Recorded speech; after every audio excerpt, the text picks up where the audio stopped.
Hello everyone, so today we're going to be looking at how we tie in safely to a climbing harness. The knot we normally use for this is a rethreaded figure of 8, and there's a number of reasons for that. Firstly, it's a very strong knot, but also it's quite easy to tell if you've tied it correctly or not.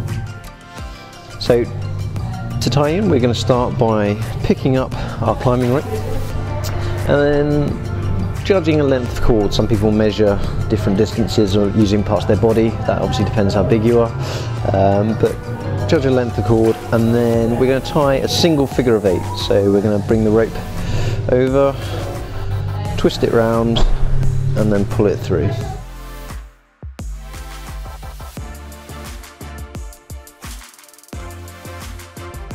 Giving us a single figure of 8. Once we've done this, we're then going to thread the rope through the harness, and it's important that we go through the 2 separate loops of our harness. We're going to thread downwards to make sure that we definitely get through the waist strap loop of our harness, because that's the most important bit, and pull the rope through. Next thing we're going to do is, with the tail of the rope, we're going to retrace our original single figure of 8. So what we're going to do is, following the rope coming from our harness, we poke that through there, pulling it around each time we complete a section of the knot.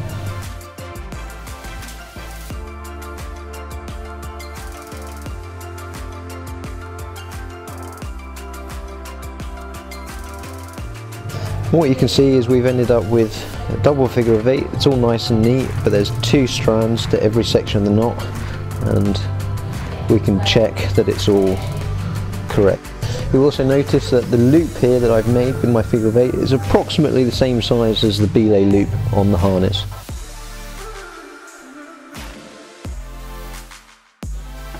Okay, so once we've tied our rethreaded figure of 8 and we've checked that it's all correct, we're then going to tie a second knot, a stopper knot above our figure of 8, so it can't work itself loose. And what this does is it guarantees that our tail is long enough, but it also stops the figure of 8 somehow miraculously unthreading itself whilst we're climbing. So to tie this, what we're going to do is take our tail, put it over the main line of our rope, wrap it around again, but our second wrap is lower than our first, towards our figure of 8.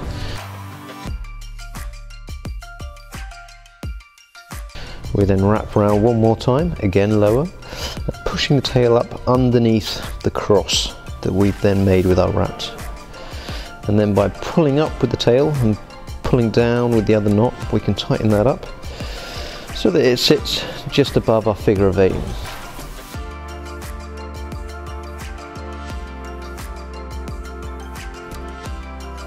So we should end up with a nice neat figure of 8, nice neat double stopper knot, and a tail that's just the right length.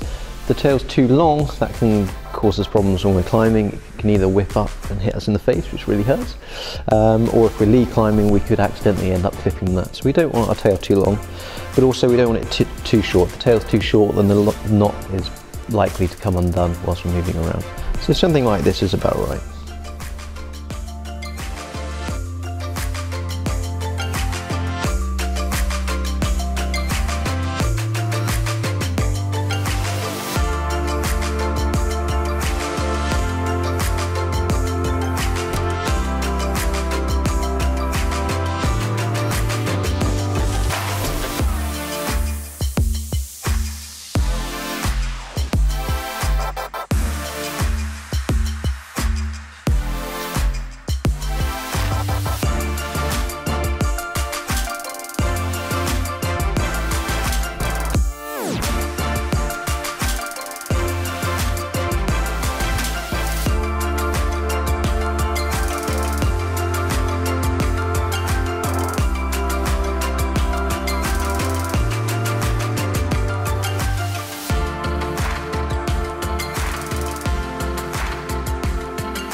Well, I hope you found this video useful.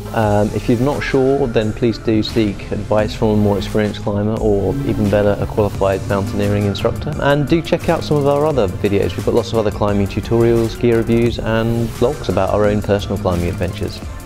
Anyway, thanks for watching. Hope you liked it. Bye.